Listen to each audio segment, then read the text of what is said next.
Hello तो viewers, कैसे हैं आप सब। मैं हूं ज़ुबैर कैलाश और आप देख रहे हैं प्रिंस टीवी। आज हम अमेरिका के एक ऐसे पुराने सच के बारे में बात करने जा रहे हैं जिसे उस दौर में ब्लैक अटलांटिक स्लेव ट्रेड कहते थे, जिसके मायने हैं स्याह फार्म गुलामों की तजारतकारी। ये उस वक़्त का एक ऐसा कारोबार था जिससे लोग स्याह फार्म लोगों की ख़रीदो फ़रोख्त करते थे और उनसे अपने घरों और खेतों में काम करवाते थे। तो मज़ीद वीडियो को शुरू करने से पहले आप मेरे चैनल को सब्सक्राइब कर लें, बेल आइकन को प्रेस कर लें ताकि बाकायदगी से आपको मेरी वीडियो का नोटिफिकेशन मिलता रहे। फरवरी का महीना अमेरिका और यूरोप के कई ममालिक में ब्लैक हिस्ट्री मंथ के तौर पर मनाया जाता है। अमरीकी मुसलमानों के लिए स्याह फार्म अमरीकियों की तारीख़ दरअसल शमाली अमरीका की इस्लामी तारीख़ है। अमेरिका में अफ्रीकियों की आमद का आगाज़ 1619 में हुआ, जब अफ्रीका के साहिलों से लाखों की तादाद में अफ्रीकियों को पकड़कर यहाँ लाया गया। बाज़ मौरखीन का कहना है कि स्याह फार्म गुलामों की अमेरिका आमद का सिलसिला 1555 में हुआ, जब सैर 11 से पकड़े हुए गुलाम अमेरिका में फ़रोख्त किए गए। अफ्रीका के साहलों से पकड़े हुए गुलाम गल्लों की सूरत में हॉलैंड की बंदरगाहों पर पहुंचाए जाते, जहां से बहरे ओकियानूस के रास्ते उन्हें अमेरिका लाया जाता था। इसी बिना पर यह घिनौना कारोबार अटलांटिक स्लेव ट्रेड कहलाता था।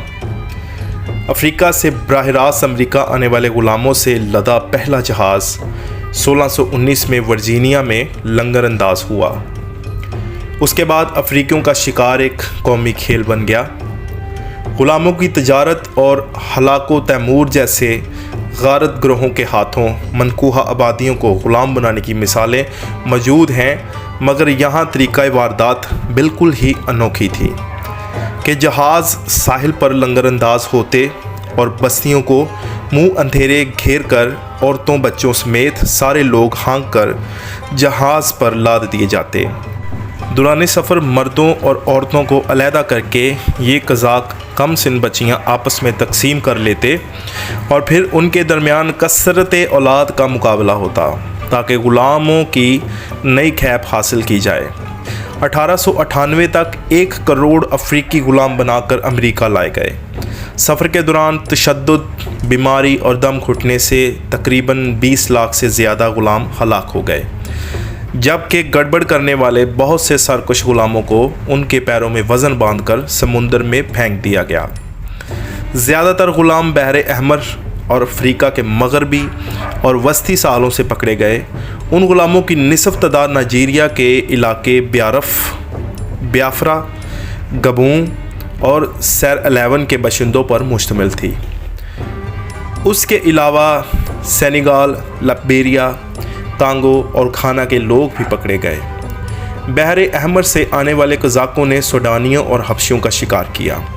उम्दा खदोखाल की बिना पर हबशी बच्चियाँ उन अबाशों की बहुत महबूब थीं।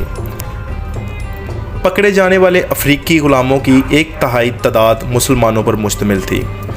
ताम शमाली अमेरिका में इस्लाम कोलियस के आने से पहले ही पहुँच चुका था और कदीम इंडियन कबाइल में भी मुसलमान मौजूद थे।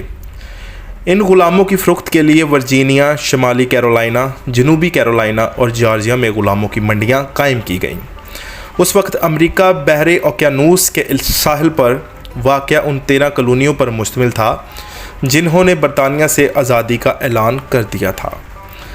1776 में उन्हीं 13 कॉलोनियों ने रियासतों की सूरत इख्तियार कर ली और रियासत मुत्तहिदा अमेरिका या USA की बुनियाद पड़ गई। अमेरिका के परचम पर 13 सुर्ख और सफ़ेद पट्टियाँ उन्हीं इब्तदाई रियासतों को ज़ाहिर करती हैं। 1625 में उन कॉलोनियों की मजमूई आबादी 1980 नफूस पर मुश्तमिल थी, जबकि 1160 तक ग़ुलामों की तादाद 2000 से ज़्यादा हो गई। यानी अददी एतबार से ग़ुलाम मुल्कों से ज़्यादा थे, जिन्हें काबू रखने के लिए बदतरीन हथकंडे और जुल्म के ज़ाब्ते वाज़ा किए गए। सरकुशी की फौरी सज़ा फांसी थी और ये सज़ा इस शिद्दत व कसरत से दी जाती थी कि फंदे की तैयारी के लिए रस्सी की फ़रोख्त एक नफ़ा बख्श कारोबार बन गया। जलादी का काम मुजरम के खूनी रिश्तेदार से लिया जाता था, यानी भाई अपने भाई को या बाप अपने बेटे को फंदा लगाता। इस दौर में गेट द रूप यानी फांसी के लिए उसे लाओ دھمکی کا استارہ تھا، جو اب بھی یہاں ضرب المثال ہے۔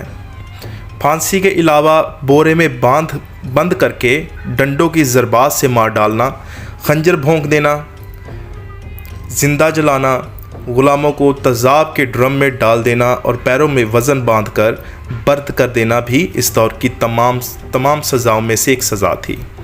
بس یوں سمجھیے کہ افریقہ سے پکڑ کر امریکہ لائے جانے والے غلاموں پر جو مظالم توڑے گئے، اس کا ذکر کرتے ہوئے رونگٹے کھڑے ہو جاتے ہیں۔ پکڑے جانے والے مسلمانوں نے امریکہ اترتے ہی دعوت تبلیغ کا آغاز کر دیا۔ ان غلاموں کی اکثریت نسبتاً تعلیم یافتہ تھی، چنانچہ 1898 میں کوکب امریکہ کے نام سے ایک عربی اخبار کا اجرا ہوا۔ کوکب کو امریکہ کے قدیم اخبار ہونے کا اعزاز بھی حاصل ہے۔ یہاں کا قدیم ترین اخبار غالباً نیو یارک ٹائمز ہے، جس کی اشاعت کا آغاز 1851 میں ہوا۔ 1907 میں پولینڈ، روس اور مشرقی یورپ سے تاتاروں کی آمد شروع ہوئی، جن کے آنے سے سیاہ فام لوگوں کو تقویت ملی اور امریکن محمڈن سوسائٹی کا قیام عمل میں آیا، جو امریکی مسلمانوں کی پہلی انجمن تھی۔ تارکین وطن کی اکثریت کاریگروں پر مشتمل تھی، چنانچہ مقامی مسلمانوں کے مشورے پر ان لوگوں کی بڑی تعداد نے مشیگن کے شہر ڈیٹرائٹ کا رخ کیا، جہاں اس وقت کار کی صنعت اپنے عروج پر تھی۔